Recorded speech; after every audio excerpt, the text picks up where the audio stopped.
So we'll go ahead and get started. This is the Data and Systems Integration Committee of LFUCG's Homelessness Prevention and Intervention Board, or the Continuum of Care Board. Our chair, Joy Andrade, is excused today, so I'll help facilitate today's meeting. We'll go ahead and do welcome and introductions. I'm Jeff Herron, manager of LFUCG's Office of Homelessness Prevention and Intervention. Christina Ellison with Community Beginnings Bluegrass. Alicia Buras with Volunteers of America Mid-States. Billy Love, member of the board. Sherry Bennington, Mountain Calm. David Shadd, Hope Center, and member of the board. Erica Dominguez, Lexington Rescue Mission. Alicia Merriman, Lexington Rescue Commission. Janelle Walls, Arbor Youth Services. Daryl Watkins, Arbor Youth Services. Ms. Washington, volunteer, first time trying to get some information about the community. So glad to have you. Thank you. I'm Marissa Webb. I'm the Continuum of Care Coordinator. And we do have a sign-in sheet at the front at some point. Make sure to sign in so we know who was here, but also if you would like to receive contact from our mailing list. So our first item of business is going to be approval of the minutes from the April 2nd meeting. Those are included in the meeting packet that was sent out. Take a minute to look over those and let me know if you would have any corrections or suggestions for changes.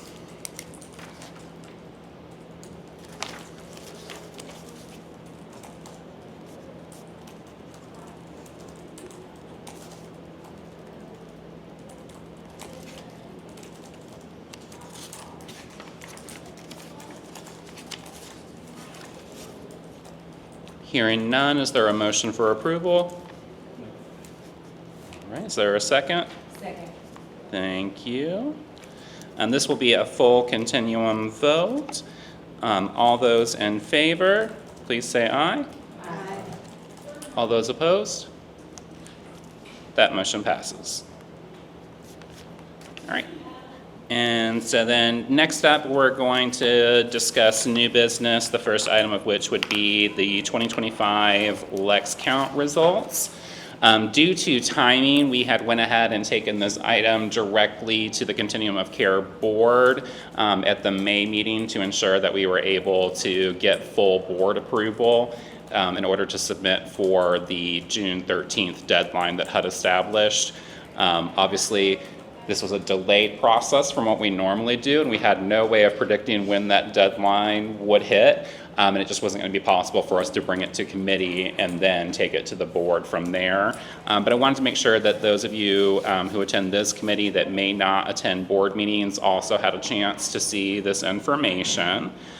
So we have a report that was included in the meeting packet, and we are now able to say that these are our official results. So that last section about HUD needing to open the HDX portal on us to confirm information, I can say that we've ran all of that information through data entry. No additional data issues were identified. So these are going to be our official numbers for this year's submission. As most of you know, our count took place this year on January 29th, the last Wednesday of January. We are typically required to conduct the count within the last 10 days of January, unless we were to pursue an exception. We are still operating on a single night count. There are some communities that might have shifted, like I believe Louisville is now doing a stretch of days. That is something that we can always take a look at if we want to pursue, but definitely there's just different logistical hurdles depending on which approach that we take. So for this year's count, we had 925 persons that were experiencing homelessness in emergency shelter, transitional housing programs dedicated to the homeless, or in unsheltered locations. Longitudinally, what that's going to represent is a 100-person increase, or approximately 12% increase from 2024. Overall, we had an outlier year with 2021 where no street count was conducted during the pandemic, and we've seen some form of increase each year since that time. Since 2020, we have an approximately 34% increase. So definitely this tells us a couple of things. One, that there is continuing to be a significant inflow into our system due to factors like the affordable housing crisis. That's probably not likely to change. So some of the things that we're going to be talking about today are going to be around our strategies for certain things like our performance measures. We have to get more creative because we're not going to solve the affordable housing crisis overnight. And our data tells us that typically it's taking longer for us to house clients even when we do have vouchers or rental assistance. So how do we help to control that inflow when we know we're somewhat limited on our ability to speed up the outflow? Some other things that I want to point out just briefly about this year's results. We had 810 persons who were in emergency shelter on the evening of the count. That is more persons than we've ever had in emergency shelter in the history of the Lex count. One of the things that I have been working on is communicating to people that we've been able to sustain that during the winter with things like seasonal shelter investments and surging our capacity. But when we remove those seasonal beds, we would not be able to shelter this many people year-round. We would have significant challenges and shortages. Specifically, we would have over 160% utilization if we were to remove our seasonal and overflow beds.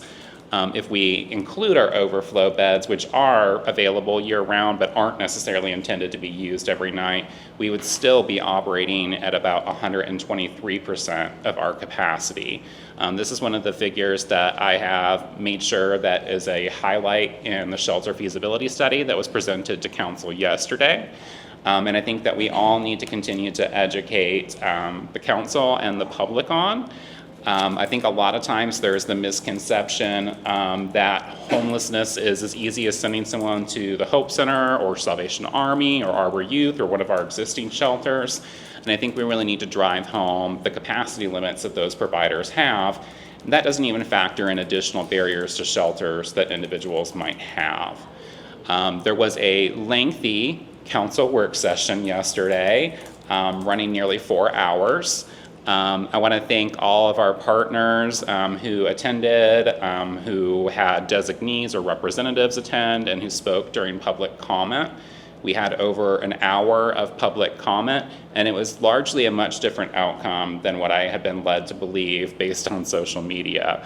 There were a number of groups who were circulating posts in opposition of additional shelter, either in general or being established in certain neighborhoods. We really did not hear a lot from those individuals last night. Overwhelmingly, what we heard from was providers, researchers, concerned citizens, people who largely support the establishment of additional shelter beds. The locations that were included in the shelter study were largely included to illustrate the features that we desire out of a parcel of land for this kind of a project. Several of them are no longer even going to be available now that the study has been released. So those aren't going to be the final locations. There's also going to be significant opposition.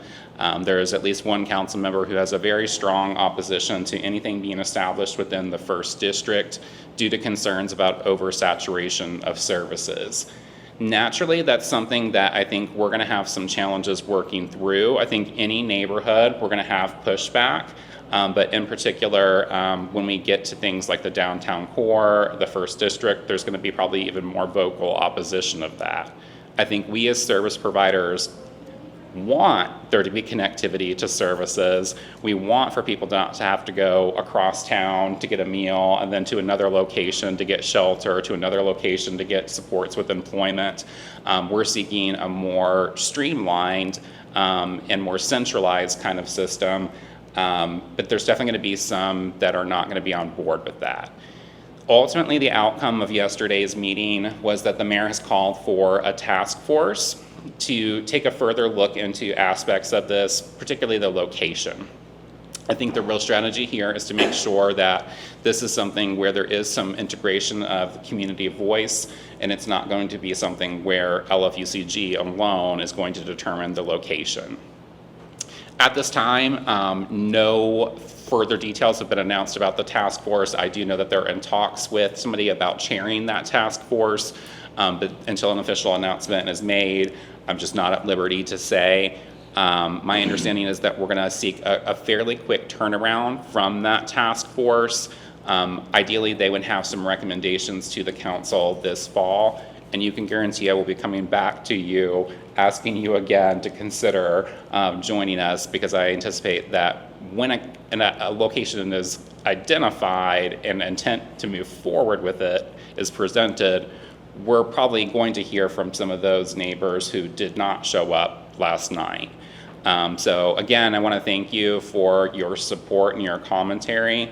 I think it did a good job of illustrating the picture to the mayor and to the council, and will hopefully give us the support that we need.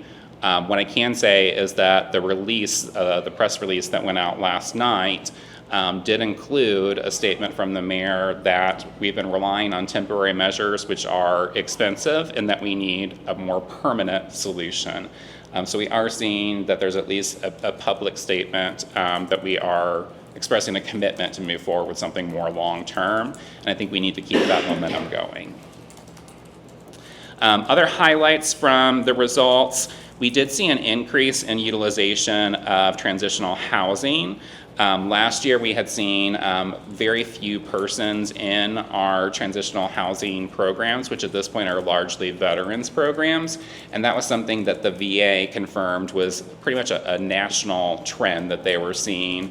But we actually had about 80% of those beds utilized this year, which represents about a 21% increase. We had a reduction in the number of unsheltered persons by 15 people, or about 18%.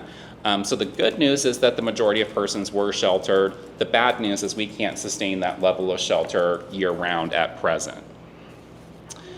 Chronic homelessness did increase slightly. However, when we factor in the number of persons that were identified this year, it remains consistent with our average over the past 5 years of being right around 20%, which is generally still lower than the national average. I always caution us with chronic homelessness, one, that's self-report largely. We try to build data fields that help us to align that with HUD's definition. But we are relying on self-report information. And this is something that can fluctuate year to year, and so we should be looking more at longitudinal trends rather than year-to-year fluctuations. Youth. Unfortunately, we continue to see increases in our youth population. We've seen increases every year since 2020. And when we say youth, this is going to refer to individuals who are 18 to 24 years of age. That is how HUD is defining that term. We count children, those under 18, in a different way. Oftentimes I get some confusion about the term youth in the context of this count because most people consider individuals once they're 18 to be adults. Now, about 39% of those youth were a part of multi-person households, so they would not have been unaccompanied. But we still see a significant amount of youth 18 to 24, about a 31% increase over last year, and definitely the highest number that we've had in any previous counts. So that needs to be a continued area of focus. Veteran homelessness increased slightly, with 76 veterans included in the count. None were families, they were all individuals, only 3 of which were unsheltered, the majority being in emergency shelter or transitional housing. To help contextualize this, we had about 78 veterans identified in the 2019 count, and that would have been the year in which we achieved the usage designation for having effectively ended veteran homelessness. So at present, we're still in a position to maintain those benchmarks, but it's definitely an area that we would need to continue to keep an eye on and make sure that our strategies keep that number from increasing further. And then a comparison of our shelter and transitional housing inventory with the number of persons identified in the count. We just barely continue to have enough capacity to shelter everyone on the evening of the count. But a few observations. The gap between the number of year-round beds and the number of seasonal beds is growing. We essentially are scaling higher and higher in the winter, and that means that when the season ends, the deficit or gap is larger. Additionally, we were operating at 89.4% of all beds being utilized on the evening of the count. That utilization rate is also creeping up each year. So even though we're expanding that capacity, we're finding that we're kind of meeting that limit year after year. While unsheltered homelessness was down from the previous year, it's still well above our 10-year average of 38 persons. So this needs to continue to be an area of focus. A significant number of persons that were unsheltered were experiencing chronic homelessness, about a third. And that's a little bit higher than what we would see, obviously, with our overall population, which was closer to 20%. The majority of persons, however, that were unsheltered reported that they were experiencing homelessness for the first time at nearly 50%. That's something that we took a look at last year and held true for 2024 as well. This speaks to our need to make sure that in addition to looking at and constantly evaluating our strategies for addressing homelessness, we need to continue focusing on things like how to improve access and how to make our system easier to navigate so that those that are experiencing homelessness for the first time do know how to get connected with the resources, but also, as we know, we need more prevention resources, more diversion within our system. We're going to be talking a lot about prevention and diversion in the months to come. One thing that some of our partner agencies would have received today was an invite to an informational webinar for our Housing Flex Fund. That is a flexible source of financial assistance that we've developed here within the Continuum of Care meetings, primarily in the Advocacy Committee meeting. Arbor Youth Services and Community Action Council are going to be the administrators of that fund. This webinar occurring next Wednesday will help our partners understand how the fund is going to function, things like what costs are allowable, which persons meet the definitions of homelessness or at risk of homelessness that are included, but also what that process will look like. We're essentially going to be asking the partner agencies that can refer to the program with only 2 operators. We don't have the capacity or scale to be able to just accept direct referrals from the public. We're going to start with a closed partner network and pilot this program to see if we have the ability to change, modify, scale up.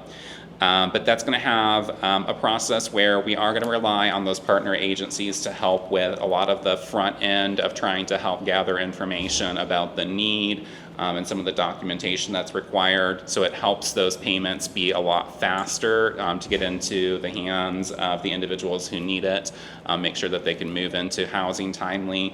And we really plan to also highlight some of the costs that are eligible under this fund that might not be available through other resources. In order for those partner agencies, which currently consist of outreach centers, outreach teams, emergency shelters, and housing providers, we do need a representative from their agency to participate in the training. We would strongly encourage that be someone attending the live webinar so that way there can be an opportunity for Q&A. We are going to record the webinar so that we would be able to onboard additional staff at a later time.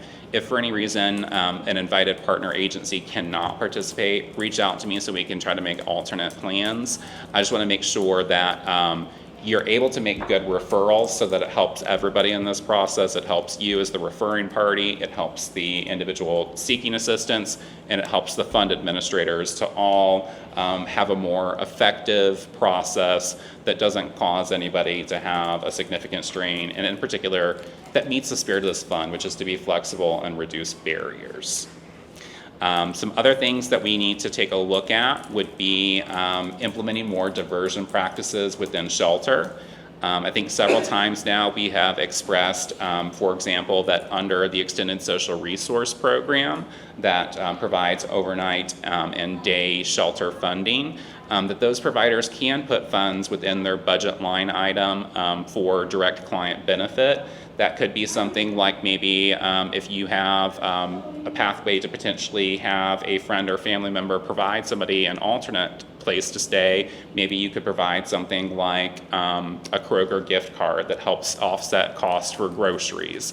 Maybe there's a way that you can meet someone's emergency financial assistance need that prevents them from having to enter homelessness and enter shelter.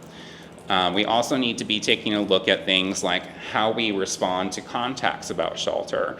Do we immediately invite people to come into shelter, or do we try to stop and have a conversation first and see if there's anything that we can help that person identify as a potential solution that doesn't include entering literal homelessness? Finally, I really just highlighted again in this report that we continue to see things like a number of persons that are part of multi-person households. The number of shelter beds alone doesn't guarantee access, but the type of bed has a lot more to do with whether or not it's accessible to someone. We still presently lack a shelter that can accommodate couples without minor children. That's one of the populations that our shelter study has really emphasized as a need. What we're seeking in additional shelter is low barrier shelter, and low barrier would include not making people separate, whether we're talking about a multi-generational family, whether we're talking about a couple, whether we're talking about an individual that has a pet. So we really need to continue to focus on strategies that reduce barriers and that divert people away and prevent their homelessness. Any questions about the Lex Count results?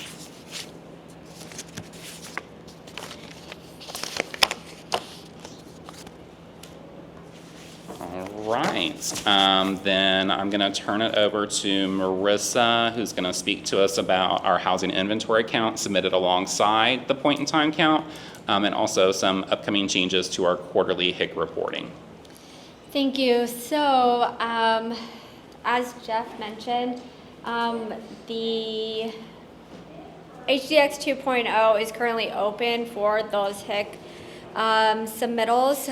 We plan to do that hopefully by end of this week. Thank you to all of our providers who helped. I know that we've been in pretty constant communication about that, especially for some of our rapid rehousing providers, just because we understand that that number fluctuates so much, especially every year. Because of the HIC needing to rapid rehousing beds to be at 100%, rather than like a true occupancy, it does require some back and forth and making sure that everything is accurate and correct for us in HMIS, as well as what's on like your local, not in HMIS, just your list of who is actually in the project. Something that, because of all of that, something that this office has been working internally to do is to revise that quarterly HIC form. The next one is in July. So be on the lookout for that. Me and Adam are working really closely to try and make a quarterly HIC form that's going to touch on a lot of like the discussions that we have via email, but maybe are not actually in the form itself. So asking for things like, like on your application, when you submit the application, especially for our COC funded projects, when you submit your application, what is the number that you have indicated as rapid rehousing beds versus the number of folks who are actually occupying those beds. Things like when we're asking for our list of clients outside of HMIS, asking for those list of clients to be grouped by household members, because then that helps give us a real sense of maybe how many 2-bedroom units are currently happening on that evening versus 1-bedroom versus 3-bedroom. Things of that nature. Some of the other changes that you should expect to see, hopefully, will be things like also providing some wiggle room for if you plan to, or if your grant ends and you are expected to decrease or increase beds, trying to plan for that, or if you just know, we're on a like I'm thinking like Arbor, right?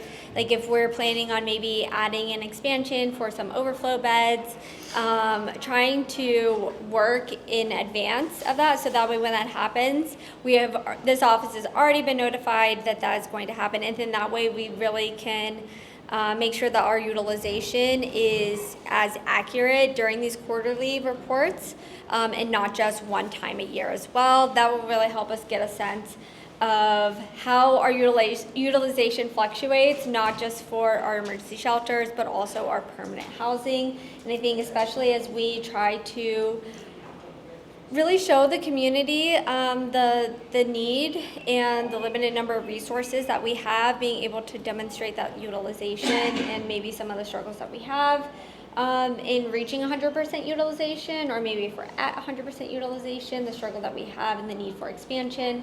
I think that would really help us get a better sense of how our system operates, rather than one time a year, but throughout the year.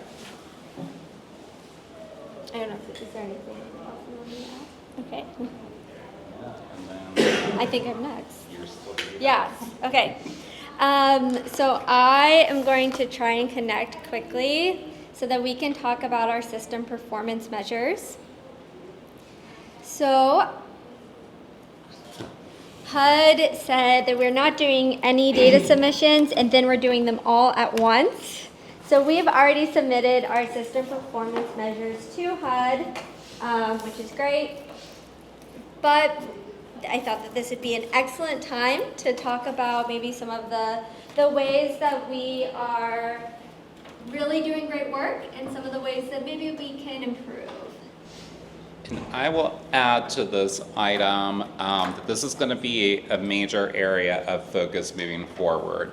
We recently completed a scoring debrief for the Continuum of Care application that we submit annually.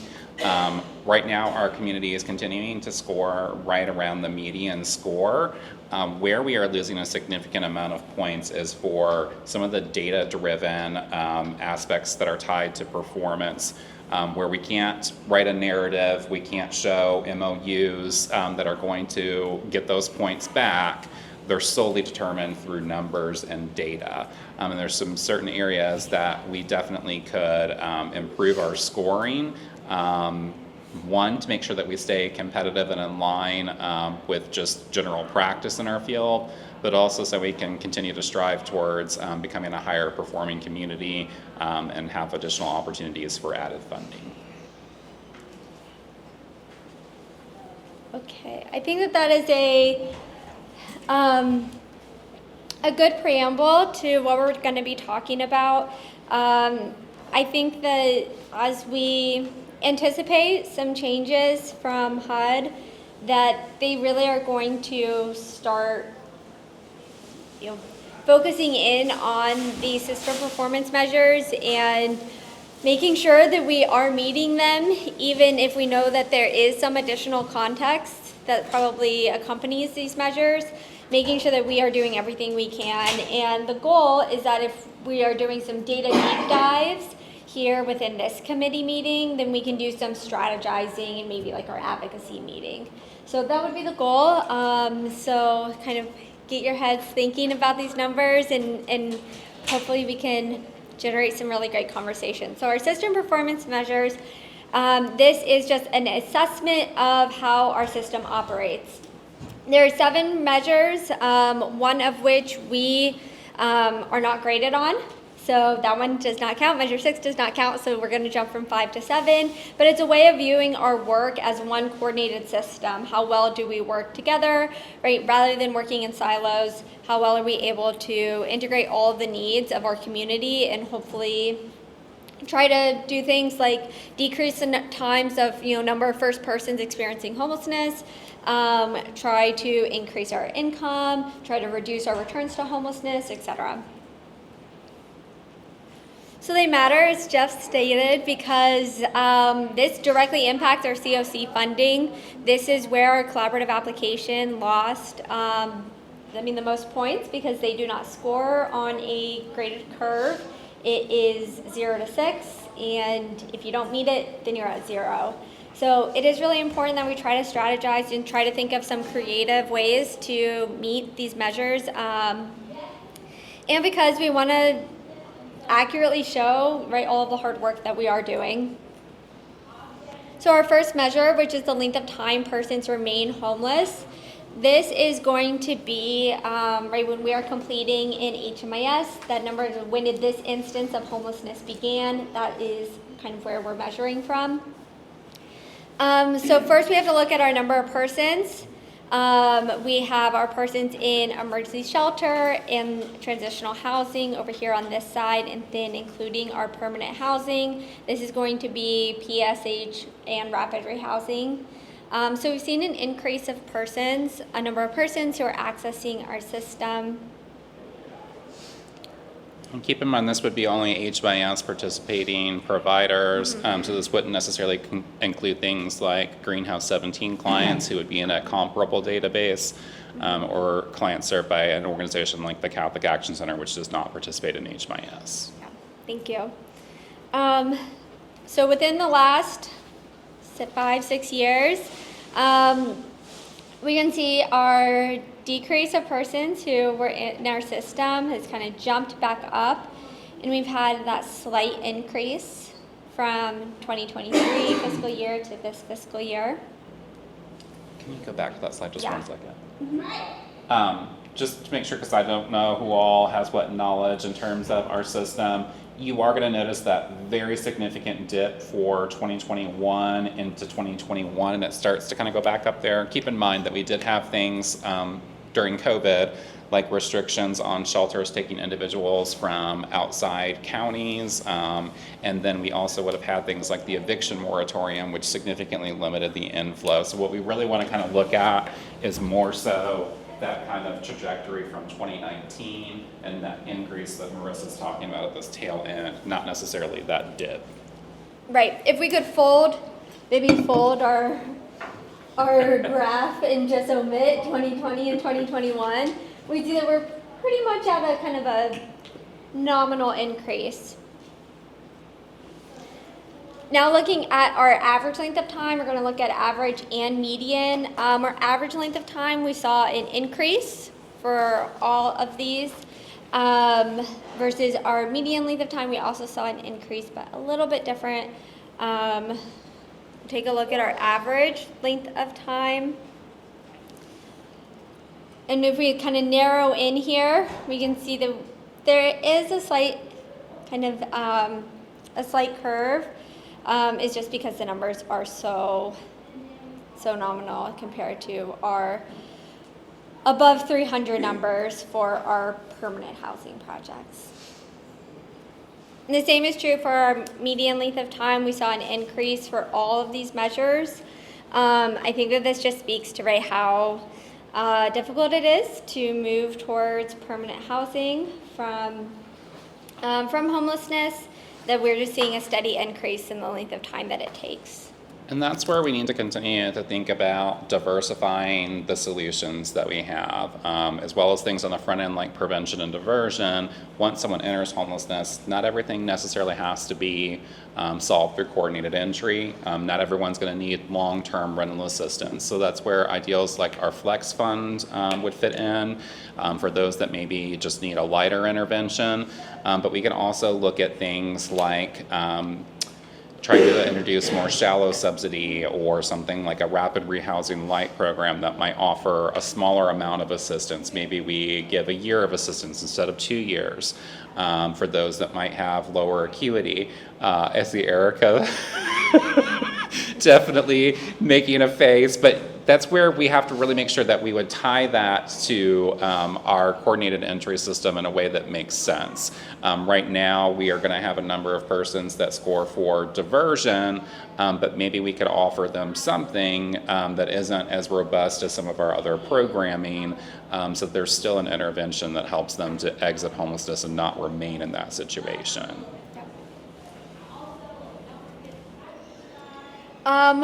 Which brings us to measure 2. which is the extent to which people who do exit homelessness to a permanent housing destination return to homelessness.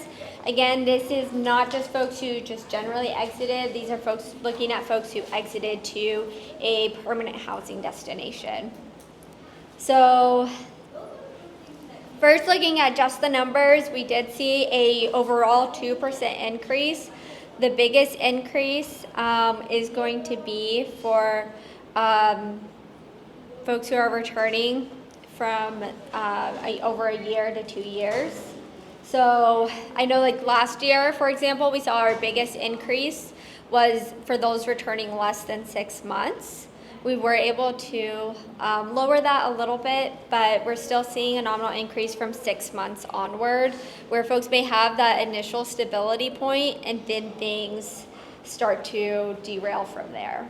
And this is something that we've seen in several previous years of our system performance measure data, is where we might have people be more stable right around the initial time of their exit, and it's really about, our largest number is always that 1 to 2 year mark. So what can we better do during the time that folks are in our programs to better prepare them for long-term stability?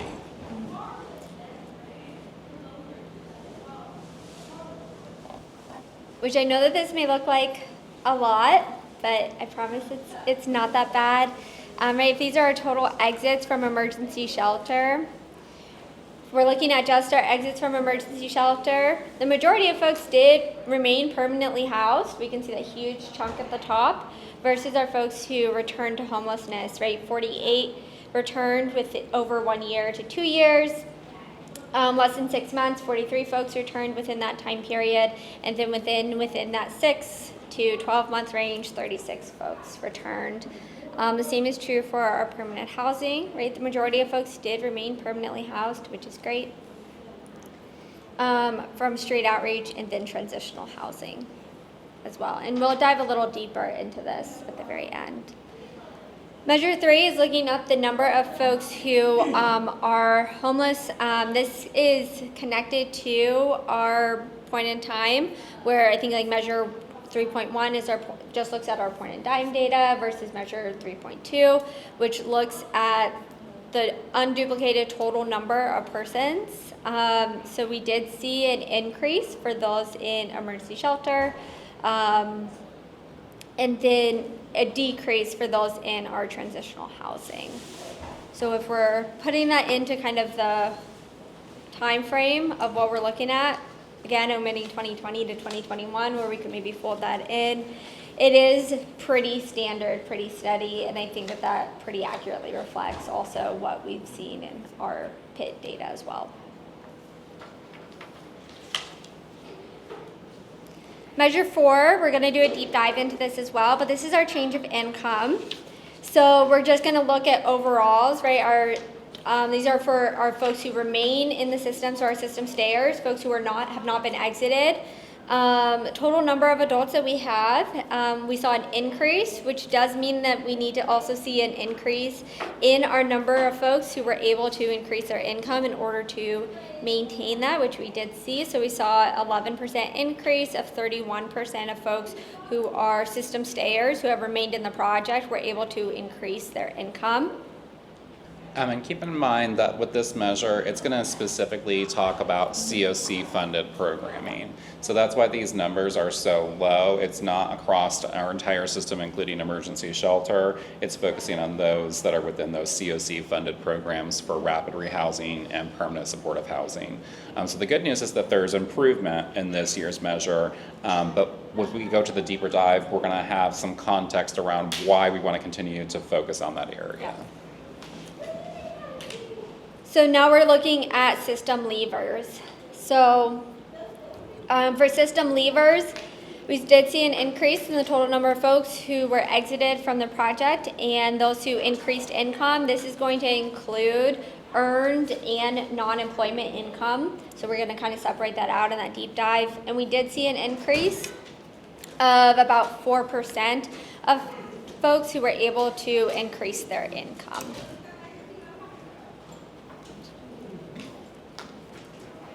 So this is gonna look like a lot, and that's because it is. Measure 4, which deals with income, is actually looking at 3 different measures for folks who have remained in the project, as well as 3 different measures for folks who have exited from the project. This is going to be our change in earned income, our change in non-employment or non-earned income, and then that total. So 3 different measures for stayers, 3 different measures for leavers. Measure 5, this is the number of persons who became homeless for the first time within this reporting period, which is that fiscal year. For our total number of persons with entries into, this is just going to look at emergency shelter, safe haven, or transitional housing. So in our case, emergency shelter and transitional housing, we did see a decrease of 27 persons, and of those with a prior enrollment, we saw 991, and then those without a prior enrollment, we saw a decrease from the previous fiscal year. This would align very much with what we're seeing in our returns data, since that's measured within a 2-year period, and we saw that we had more persons that were having prior enrollments within a 24-month period. And then looking at including permanent housing, with that, we did see an increase of 98 persons with an enrollment within the previous 24 months. And then of that total number, those without an enrollment, we saw a decrease of 134 persons. So if we actually look at the data, so if we look at just the number of persons who are experiencing homelessness for the first time, this is that green number. We did see a slight increase. So the good news, we decreased the number of people who experienced first-time homelessness, but the challenge or flip side of that is we need to find strategies to better keep them housed once they leave us. And then again, including permanent housing, again, that slight decrease that we saw, and then the increase for persons who did have a previous enrollment. Skipping to measure 7, these are exits to and retention of permanent housing. Just so you know, measure 6 doesn't apply to our COC. That's why we go from 5 to 7. Yeah. The persons who exited from street outreach, we saw a huge number of persons who exited from street outreach from the year before. Part of this is just because I know that street outreach just like went in and basically said like, we've not seen this person in a year, so we're going to go ahead and exit them, which is great because it means that our data is more accurate, but it does also mean here that we're going to see a pretty significant jump. So it doesn't necessarily mean that we see, right, an actual true decrease, right? Some of those persons that maybe we haven't seen in a year were exited to permanent housing, but because we are missing that data and we do want to have the most accurate data as possible, including folks who are currently in our street outreach programs, we are going to see a pretty significant decrease here. I think the benefit is next year we should see a significant decrease. That's right. Especially if we stay on top of that too. And one thing to know about our exits to from street outreach is that we're looking at a couple of measures, whereas our other projects will not be. This is going to be those who exited to a temporary or some institutional destinations. It's considered as like a positive destination, even if it's not a permanent destination. And that does factor in with our street outreach.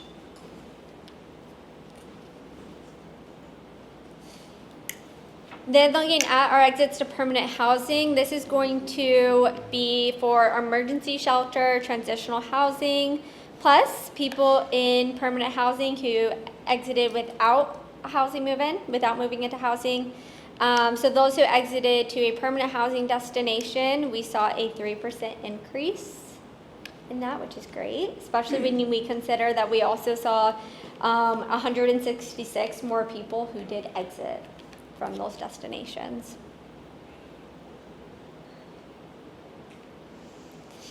And then looking at the retention of permanent housing, this is going to be the total persons in permanent housing excluding rapid rehousing. And part of the reason why they are excluded is because they do have that time limit on them. So this is going to be our permanent housing, except for rapid rehousing, who either exited to housing or moved into housing and also remained permanently housed.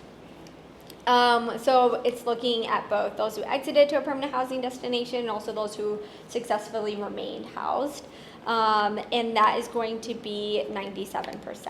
So a slight decrease, but still overwhelmingly demonstrates that when we have permanent housing options, folks do remain stably housed.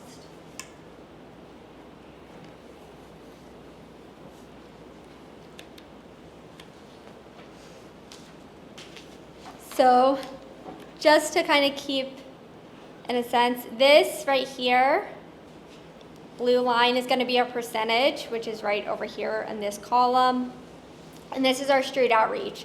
So again, you can see huge kind of big highs, big lows, and that really is also just dependent on the number of folks that were exiting, right? The year that in 2020 when we had a crazy high percentage of successful exits, we also exited less people, which means that most of them that we were actually keeping track of and were actually exiting, we knew where they were going, they were successful.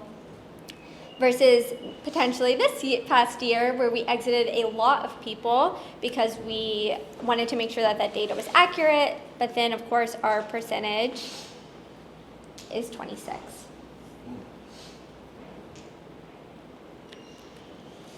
Then looking at our emergency shelter, transitional housing, and rapid rehousing. Those exits to permanent housing destinations we see, right, our highest increase is about 23%, and then right here from 10 to 13%, so we did have that increase, but then our number of persons also increased pretty dramatically as well. And then lastly, looking at our permanent housing, except for rapid rehousing, we see a dip in this percentage success rate. However, make note that we're looking between 90% and 100%. So all are still an A. Our lowest percentage was 92%. So overwhelmingly, having that permanent housing does successfully keep people housed or exit them to a permanent housing destination. So let's have a couple deep dives. The first is going to be our returns to homelessness, just because I think that this is a great time to think about some of these strategies and ways that we can hopefully, improve this metric. We already kind of looked at our exit destinations, including those who remain permanently housed. So if we're looking at just our returns to homelessness, right, we have our big categories of less than 6 months, within 2 years, and then within 6 to 12 months. And our biggest one being that 1 year to 2 year mark, closely followed by our less than 6 months. If we're looking at our returns to homelessness by time return, so what does our percentage look like? We can see that we kind of fell during our 2021, 2022, but we're slowly creeping back up there. And then looking at our time frame, we can see that overall, right, the number of returns have, from 2022 to 2023 to 2024, have remained decently level, right? We haven't jumped significantly, but if we look at just within our last 6 months, we can see like the big increase from 2022 to 2023, and then that slight increase to 2024, and then the same is true, the increase from 2023 fiscal year to 2024 fiscal year. And if we look at by project type, right, we can see our biggest increase this year has been from transitional housing, right? Transitional housing projects have the biggest increase of just having any folks return to homelessness versus some of our other projects, right? We've actually seen a decrease from our permanent housing projects from last year to this year. We've also seen a decrease from our street outreach from last year to this year in those numbers of returns. Looking specifically at each project type, right, most of the folks do remain stably housed. It is important to remember that when we're thinking about these numbers. However, it's pretty evenly split between 6 months and 13 to 24 months. So for me, when I'm looking at this data, what it's telling me is that it's either one of two things. Either one, they are being exited to a place that is potentially not stable, right? Because within 6 months, they're immediately returning back to homelessness. Or in that 13 to 24 months range, we're having maybe a catalyst of something that has occurred where maybe it was stable for a really long time, maybe they were unable to determine what resources they may have needed to remain stably housed, maybe job loss occurred, or a medical expense, or something had happened that then created that catalyst from that 1 year to 2 year mark of those returns. Which this gets a little bit bigger when we look at our emergency shelter, where the biggest number of returns was that 13 to 24 months, which means that folks who exited from emergency shelter to a permanent housing destination then were able to remain stably housed. The majority of folks were able to maintain stably housed, and then our biggest percentage right here is going to be within 1 year to 2 years of folks then returning to homelessness thereafter. Transitional housing had the biggest increase of any of our projects for pretty much anything, and also the biggest metric, which we can see, not a lot of transitional housing folks who were exited, right? 26 were stably housed, but 7 of those, not 7 of the 26, sorry, but 7 folks who did exit to permanent housing then returned to homelessness within 6 months, which leads me to think that maybe where they were exited to was not stable to begin with, or maybe it had some initial assistance, right, first month's rent, security deposit, but then after it became pretty quickly unsustainable. And then lastly, looking at our permanent housing, right, our smallest measure right here, we went from like a huge percentage of folks who returned within 6 months in transitional housing to now looking at permanent housing, that within 6 months has decreased significantly, and the biggest is going to be our 13 to 24 months. So if that's our returns to homelessness, let's look at our income. So our first is going to be for those who have remained in the project, our stayers within the project. And again, as Jeff stated, right, these are going to be for folks who are COC funded projects that we're looking at. So if we have our total number of stayers without earned income, right, so if this is our total number all the way up here, our 86 plus 5 is the total number. 86 of stayers did not have earned income, and 5 did increase their earned income. For our housing providers, this is the importance of completing your annual assessments. This measure is going to calculate from the change of income at entry to the most recent annual assessment. So if an annual assessment is not entered, that is a data issue for calculation of this measure.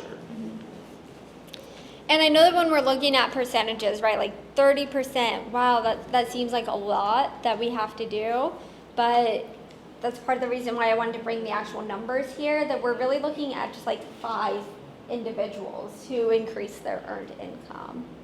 And we will go ahead and also state that part of the reason that we're really wanting to focus on this measure is because of some things that are going on nationally right now.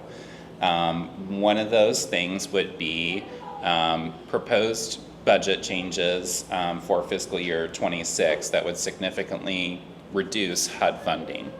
For example, There is expected to be a 44% decrease to voucher programs like the Housing Choice Voucher Program. So one thing that means is we may see an influx of persons who are currently stably housed with assistance that come into our community, into our system.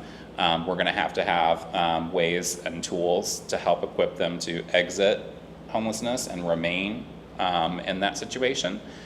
But also, there could be potential changes specifically to the COC program from which this is calculated. Under that proposal, the Continuum of Care program would be consolidated into the ESG program along with HACWA. All of those programs would then be subject to ESG regulation, which would cap rental assistance for all persons at a maximum of 2 years. So essentially, permanent supportive housing under the Continuum of Care program would go away. So we would have to be equipped to be able to substantially increase someone's income in order for them to maintain without assistance in a much shorter period of time. So that's why, even though we had a little bit of positive progress with this measure, we are really wanting to engage our partners in a lot of strategy building to increase income, knowing that the overall level of assistance both within and outside of the homeless system could potentially shrink in the very near future. Not to be all doom and gloom. I know I'm giving you all the happy thoughts today, but it's something that realistically we need to take a look at. So if this is our stayers with earned income, looking at our stayers with non-employment income, right, we have a much bigger increase, which is great. We have 24 adults who were able to increase their non-employment income out of that total, which still means that we have 67 individuals, stayers, that did not increase their non-employment income within this measure. If we're looking at leavers, right, and this is maybe where some of these efforts, we should be trying to direct these efforts, especially because these are folks who are exiting our system, right? So that way, we want to make sure that we're setting folks up for success. We want to make sure that we're helping them exit to a place of stability, so they're then not going to return to homelessness within our system. So if these are our leavers, we're looking at earned income.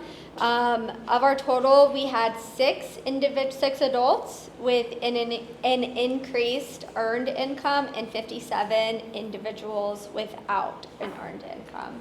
So even though, I mean, it's great, but it's only 6 individuals, and I know that that's something, especially as we are trying to exit folks, that, you know, I know that our caseworkers here know that we're trying to impart just the importance of having that income, because that is going to be how folks remain stably housed. But we want to make sure that we're doing everything we can to try and increase that.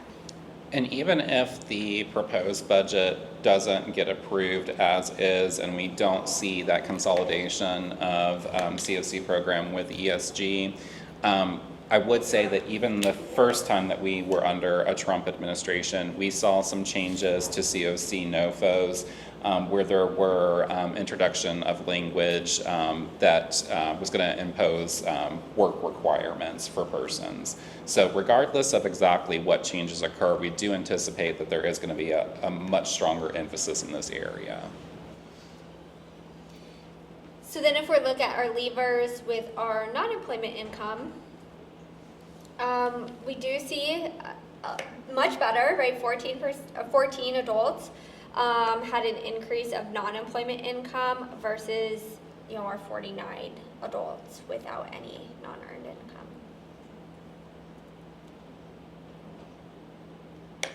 And then if we look at those overall, right, our change in income for stayers and leavers, overall, right, we do see that we are making progress. We are nominally increasing our percentage for those changes, which is great. We just know that having only 5 individuals who are able to increase their income, 4 individuals who are able to increase their income, it's not stable for the remaining 47 folks. It's not stable for the remaining like 75 folks that are calculated in this measure. So we want to build some strategies, start thinking about some ways that we are able to help increase this income, because we think, you know, the maybe a more appropriate measure of income is maybe increase or retain. However, we don't expect that to be the measure that they're going to be grading us on.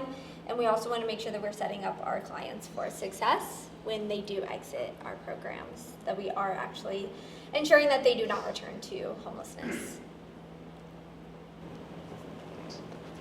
So, Again, not to be doom and gloom. knowing where we are time-wise, we're going to have to make sure that this conversation is somewhat succinct. But we wanted to go ahead and introduce the fact that we are going to really be focusing on more formally developing our COC strategies. I know that we have a lot of things that we share informally to try to address these measures, but we need to really work on formalizing that more. We need to put together some written strategies that have clear action steps, clear outcome measures that we hope to hit, some targets. And we really want to make that development occur within our advocacy committee. And we would like to establish 1 or 2 areas at the present time that we choose to focus on. We are open for input from this group. I want you to think about the areas that we think are most important, but also think about things like areas that we feel like we have some control over, or maybe some idea of how to approach. For example, we are not going to recommend that we necessarily make the first focus be something like the number of persons within our system. That's going to be something that partially is not solely controlled by our work as providers, but also just has to do with the broader systems around us. We would encourage the focus to be probably the areas that Marissa took a deeper dive with us in, income growth and returns to homelessness, but we'd definitely like some input from the group now in terms of which areas to focus on, and if there's any kind of particular ideas or strategies that you would encourage us to take a look at, maybe try to bring back to the advocacy committee. Any thoughts?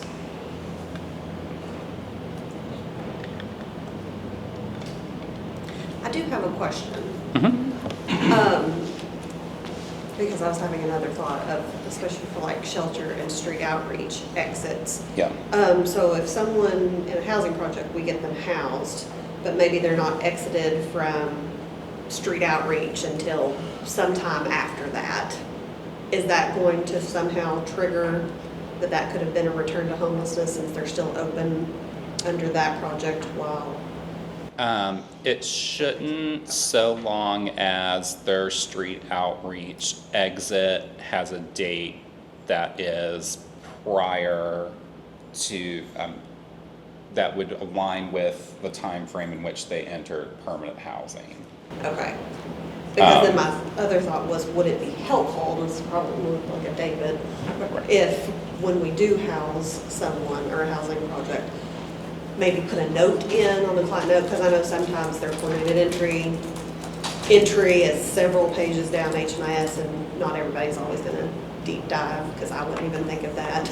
Right. Of maybe when you house up, like right there on the note screen, because I know that's where I see outreach notes of like client housed on this date, so they know when they go in to see something, it's like, oh, okay, I can exit them on this day into this destination. Do you think it's a good practice to consider, because it is a little bit more visible? Some of our clients, especially those that have been more chronically homeless, might carry You gotta go like 10 pages in. worth of entries, where our system only shows you those 10 at a time. You may have to search multiple pages to identify, and it could be difficult, or it could be very easy to just miss one entry buried in there. So it might help raise that, even if it's not caught like right away. I am sure it would be a little bit easier than going through multiple pages of enrollments. And then could maybe give a closer date. I think another thing that we could probably consider would be potentially using something like our housing triage meetings, and maybe we discuss which clients were officially housed in those meetings, so that way we're given another method. If someone doesn't see the client note, they might get that information from housing triage, and then outreach could go and make sure that their exit data would align. As far as with the income, would it be something that we can look at as far as like a 6-month term breakdown of how much their rent gets paid by programs? Like 6 months we'll do 100%, and then the next 6 months automatically drops to like a 75% number or something like that. Because that way, I feel like it would keep income, keep clients working if they know going in that it's not 2 years. Like, it's not, because of course now we're seeing that apartments are requiring electric pay, so they're requiring some type of verification of jobs, but you can get a job and quit and things like that. So, I actually was around when we changed from that model to the current model. I was in Marissa's position, and the previous person in my role, as well as some of our providers, wanted to shift away from that because what they were hoping to do was have flexibility. For example, somebody has a more sudden, unexpected loss of income, that it would be dynamic enough to shift back up where they need it. Oftentimes it was rigidly implemented before, where that tiered system was pretty black and white, and it was like the first 3 months we're doing 100%, the next 3 months we're reducing, then we're reducing again, and it was not going to really change to accommodate a change in the individual situation. Could that be something that might... But it is something that we can determine, like our rapid rehousing standards are at the COC level. We have the ability to change that if we think that it might be more effective. I know a lot of our conversations, we talk about things like challenges in getting people motivated to seek employment or to maintain employment. If that's something that we think is helpful, we can definitely re-examine it. I would just want to make sure that we would consider too, how would it potentially still have some safeguards in place so that we are not operating in a way that is not person-centered, if that makes sense. Yeah, I mean, I would think that it wouldn't be more it wouldn't be complete black and white, especially with the case management standards that you're meeting with them, but also gives them some type of notice that, yeah, it may be a month or two, but we've got to get back on track or something like that. Yeah, we can definitely discuss that further. I think probably what we would want to do, since that would directly impact rapid rehousing providers, is probably either, we just reviewed those standards not too long ago, right? Yeah, they just were passed. So we probably would want to just pull our rapid rehousing providers together before the next review, because we don't want to wait a year to consider that idea. That's definitely something that we can take a look at. Other thoughts? I think the obvious thing with the income is the difficulty of capturing changes. And, you know, from the shelter perspective, like this happens so, I mean, people change jobs 3 times a week or bounce around from employment to non-employment. So the difficulty is always going to be capturing. There's a very good chance that if I reassess somebody in like a month to see intake, it's going to go down, which I don't want. Because like on the long-term trend, I know that it's going to go up. It's a matter of capturing it in the right place. So I think, and we've discussed this many, many times in our shelter, and I think we have too. Like, we have to set up a workflow that I think will accurately capture the changes in whatever reasonable time frame that we can set that may level that out. Because I don't want to, like, the only update that I have show a decrease in income when I know that, Right. 3 weeks ago, they had another job that was more income. But also, we have to make sure to capture changes in, like, Social Security increases, just like the cost of living increases every year. We do a terrible job of doing that if people leave before that update. Yeah. One thought that I immediately have with this is not necessarily going to solve how we capture, but at least helps us better understand the problem. We will take a look at how we could potentially pull, since this is a COC-specific measure, how do we look at programs on other funding sources, other program types, so that we can understand things like what is our income growth for shelter looking like? Because the strategies that we want to build, even though this measure to HUD is COC program specific, we don't want it to be just a funding program specific strategy. We want it to be an overall continuum strategy. So I think we definitely need to take a look at what that data says, and maybe by interrogating that data a little bit more frequently, a little bit more closely, we can start to understand some things that help us get to the strategies. Because, for example, if we were looking at that on a more regular basis and we were interfacing with you as a shelter provider and saying, this is how you did on this income measure, and these are the numbers, these are the clients that increased their income, you might be able to at least begin to start seeing, like, this doesn't look right. I'm aware of this person having increased their income, or in general, we've done a really good job of connecting people with jobs, so this should be a higher rate. It at least helps us start to identify a little bit more information. I also still believe the entry-exit model for the shelters impacts this.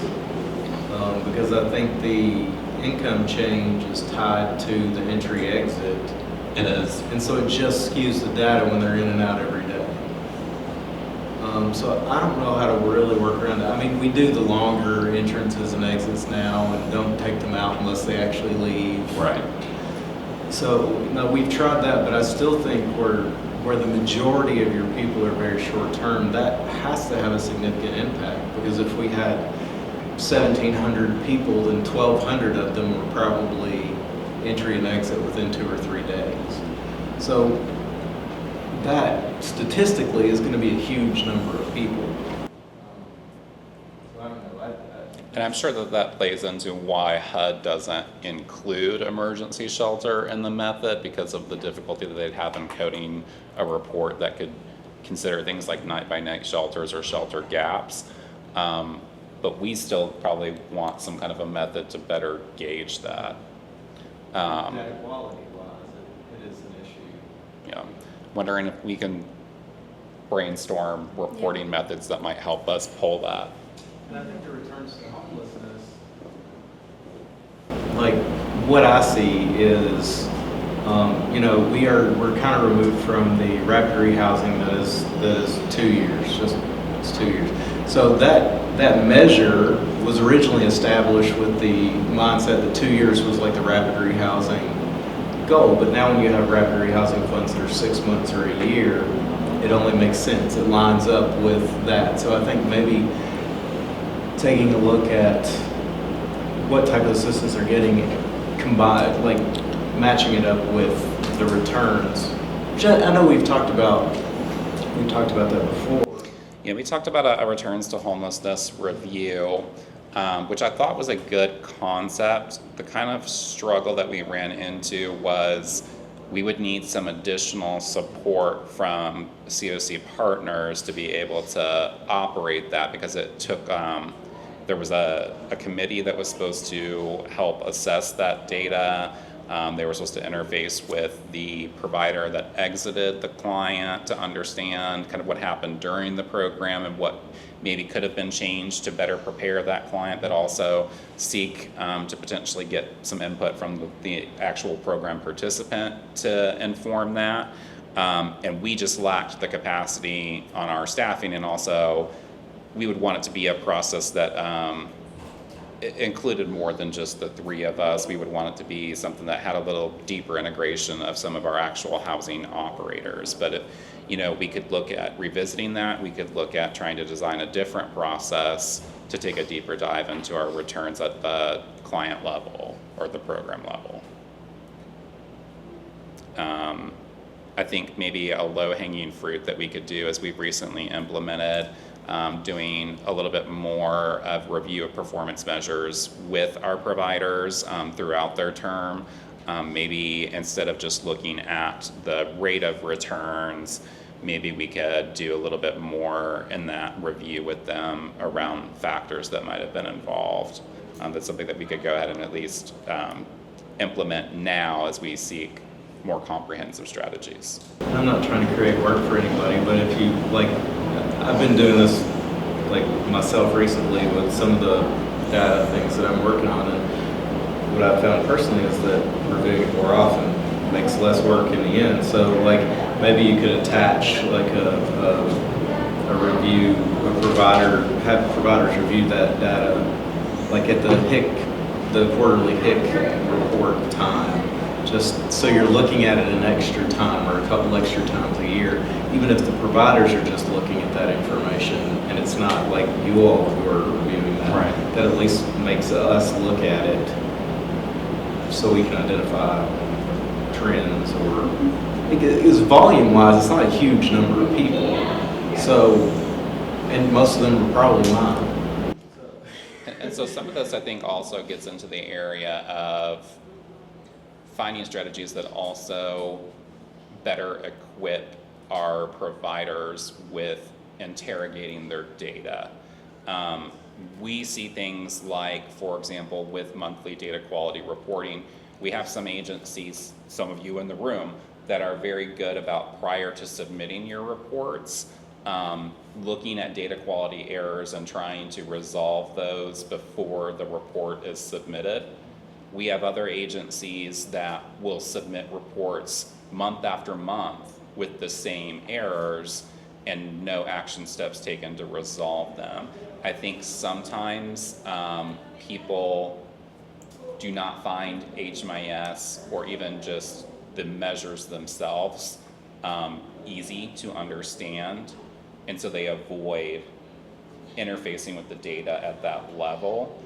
So for that kind of a process to work, we also have to make it easier for our providers to be able to do that kind of independent work. So we're happy to work on that as a strategy.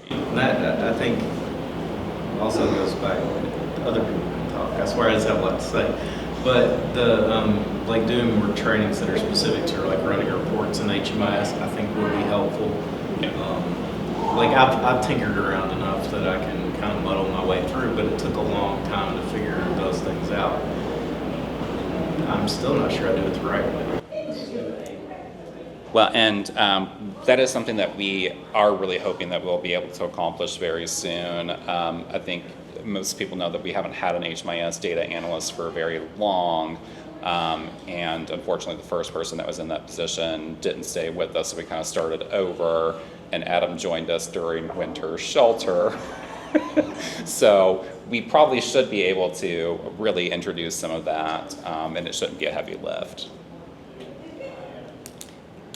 Keep thinking in this mode. I want to make sure we have additional time to get through some of our other material on the agenda, but we'll definitely be talking about this in this month's advocacy committee. If you have any ideas for areas of focus or certain kinds of strategies or programming that you'd like us to explore, we're very receptive to that, so that we can help bring it to the rest of the continuum. Next, we have on the agenda continuing business, which would include housing triage system updates. I know Marissa has a report to share. We had originally targeted rollout of our new local assessment tool for July 1. Kind of minor updates that we'll give you now is that we are working through development of some training materials to support that rollout. One of the things we're hoping to achieve is incorporating new coordinated entry access points in addition to providers who currently do assessments. So we really want to make sure that those materials are accessible, straightforward, clear, even to someone who might not have an extensive background in this work. So we may be reaching out to some of our organizations that do a lot of assessing, so that we can run that by you, see if you have any input. But equally, we'll probably be reaching out to some of our organizations that less frequently do assessments, to get the perspective of somebody who's looking through a different lens to see how we might better improve those materials. And then we'll be trying to get to the continuum very soon, some dates for training. We are going to expect that all assessors would undergo training on the new tool so that each person has education on it and can effectively input it. We will be trying to do that with some live opportunities, but we'll also be mindful of the fact that we might have staff that work different schedules that might not be able to attend a live meeting with us. So we'll also think through some strategies to get stuff like if you have maybe somebody who's doing a second or third shift at a shelter or an outreach team or something, they can also receive that information. Did you have other notes about the rollout that we wanted to give now? No, likely we'll be talking about that and soliciting some folks, some providers that want to participate in that tomorrow at the housing triage meeting. And then we'll be also reaching out directly to those providers as well. And I guess what time we have, do you want to go? Yeah, coordinated we can whirl through it real quick and try and get you out of here as close to 8 as possible, or 8, as close as 3 as possible in the last 8 minutes. So this is going to be our coordinated entry report for the first quarter of calendar year 2025. Just looking at our total number of referrals, 2 in January, 8 in February, 8 in March. I know that I've already reached out to a lot of our permanent housing providers and inquired about move-on strategies for some of our folks who maybe have remained in that project for a while, just to ensure that we are continually able to refer folks. I know that there's also been some issues with things like staffing that's caused for that decrease of that number of referrals. But I want to make sure that we are able to continually refer clients.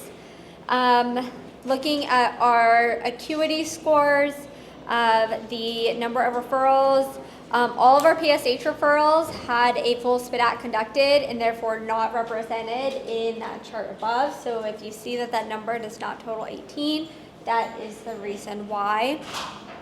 Our number of successful referrals, we still had a lot of referrals that were considered like pending, are still working through those referrals. So we had 8 rapid rehousing referrals that were successful, and 6, all of our permanent supportive housing referrals were successful, and then 1 unsuccessful rapid rehousing referrals. If we're looking at the length of time, and I apologize, under the median length of time, it says 11.5, but that should really be 115 days. But if we look at our average length of time, this is between enrollment onto coordinated entry and the referral. We see that it is not lengthy, or it is lengthy. It's not a quick process at all. It's 66 days for rapid rehousing and 499 days for permanent supportive housing. So extremely lengthy times. Part of that also with our PSH is that we remember that folks have to have 1 year of documented chronic homelessness. And if that 1 year of documented chronic homelessness is in HMIS, then it is going to be at least 365 days. The median length of time, or the average length of time between enrollment and project entry is a little bit longer, trying to really encourage our providers that the moment that you complete that intake assessment, that is when that enrollment in HMIS should also be taking place. Following up with providers is something that I will be prioritizing to make sure that we are taking that action as timely as possible. And then if we look at our successful move-ins, we did not have a lot of move-ins during this calendar year. We had a lot that occurred in like April, like the first week of April. We had several. So when I was looking at that, I was a little alarmed at first, and then realized that, you know, our April time, we had a lot of folks who did move in at that time. But for our move-ins, I think that this just speaks to the limited number of referrals that we currently have and how long it takes, even once you receive that referral, to actually move into housing, which we see in the numbers below. Our average length of time, 16 days, our average length for rapid housing, and then our average length of time for permanent supportive housing projects is 30 days. So all of the other referrals that we had sent out, they are well beyond that time frame, and we'll probably see that in that time that's reporting for April, May, and June. Despite that, though, the length of time between enrollment into coordinated entry and actually moved into housing, so the entire time that they're on the by name list, nearly 300 days for our rapid rehousing projects, and an extremely long time for our permanent supportive housing projects, 937 days. Part of that is because I know for at least 2 of those clients for our PSH project had a coordinated entry enrollment that was like 20 entries back in HMIS that was never been exited. So if there was an actual break in homelessness, it was not documented in this project itself. And so then by the time that we conducted the referral, the project had remained open, so that was factored in. Are there any questions? I think this also points to the fact that we need to include in our formal strategies improving our move-on strategy so that we can cycle persons out of assistance a little bit more quickly to make it so that folks that are on the list waiting for a resource are receiving it a little bit more timely. I know that's going to be a challenge, especially if we see things like vouchers that are being reduced in our community. So that's probably going to take some creative brainstorming about how we can do that with fewer options for ongoing rental assistance. I also want to talk about who put on coordinated entry, because I think, you know, we've gone back, there was a time when we entered everyone who came there, who was there more than a couple of days. And I don't know that that's the right strategy, because honestly, when we are approaching how to house people, I just tell them this isn't an option for you until, you know. So I think that's a very important point. One, if we see that as the one and only magic solution for people, we're probably not more assertively pursuing other solutions for people. But also, we know that not everyone needs that level of resource. So I do think that's a valid point and something that we'll focus on as we roll out the new assessment tool and train folks. Individual organizations, especially things like our shelters and street outreach providers, should probably have some kind of measure that they're working against about what is the appropriate time frame to take that step. What are the key indicators that prompt us to do that assessment versus maybe go a different way and trying to develop someone's housing plan? I mean, to be honest, unless they're chronic or nearing that stage, I think it's a waste of time when all of our projects prioritize chronic homeless and we have plenty of those. I don't know, there may be other, like SMI and things like that. But there's also communities that do things like only place people onto a list if they're document ready to try to better control that number. There's some communities that through their dynamic prioritization process only really put the number of people on the list that they think they can reasonably house within a certain time frame. So we've not taken those measures because we didn't want to prevent somebody from having access, but we have to think about too, what does it do when the list becomes so large that it's unlikely someone's going to get timely assistance, and does it just make it more difficult for us to manage the process overall? I think setting that expectation for the client that we have this option for you is disappointing, because I can say up front that this isn't really likely. But they know they're on the list somewhere. I usually try to present it as something that we take for somebody who it's indicated to need that level of intervention, or also make sure that I would stress things like, this is just one avenue, we're going to continue to pursue others. This may not be a quick solution for you, so I don't want you to take only this step. We want to continue to work on this plan. I think that does become a bit of a training issue. And I think that may be easier as we have more resources like the Housing Flex Fund. Again, with that concept of we do the assessment, but we keep having conversations that are based around housing that open up other potential solutions. Yeah, I think that definitely ties into training. Some part of the new coordinated entry training is going to refer back to our 2025 HIC numbers and be pretty explicit about the limited number of COC funded, ESG funded, permanent housing resources that are available to you if you do not meet like a certain subpopulation group, right? That number is extremely limited, and maybe giving that information to our caseworkers right in the front end. This is an incredible resource. It does provide wraparound services. However, at any given time, we would be at max capacity of this resource with 200 people compared to, the 700 plus that are currently on our by name list. And that's if they were all ready and available vouchers, and we know currently that they're not, right? Some are being utilized. So it really is wanting to make sure that we frame it as we need to explore as many housing options as we can, and that maybe this resource, because it is so intensive, we're really targeting who we're being placed on our by name list because of that. Adam's not here, so I'm happy to give Adam's spiel real quick, which is that new user training is set to occur Monday, June 23rd from 9 to 2, and then Thursday, July 10th from 9 to 2. Adam has been moving those trainings to in person. So if you do need any users who need new HMIS training, please reach out to him about that. And then the end user work group, which will be next, will be July 8th. We'll probably be talking a little bit about the new changes to our quarterly HIC, and then probably talking about those utilization rates as well, just to make sure that we are thinking as a system how we can try to continually ensure that we are reaching max utilization and trying to get as many folks to of course be utilizing these resources because they are so valuable.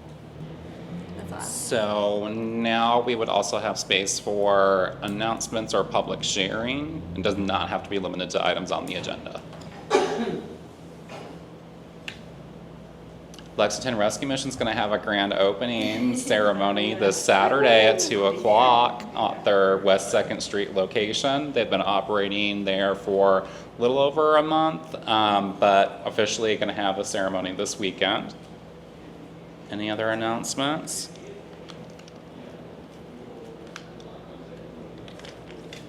All right, if none, then our next meeting of this committee is going to be in the same place, same time, and that will be on Wednesday, August 6th. Thank you, everybody. We'll stick around for a couple minutes if you need anything.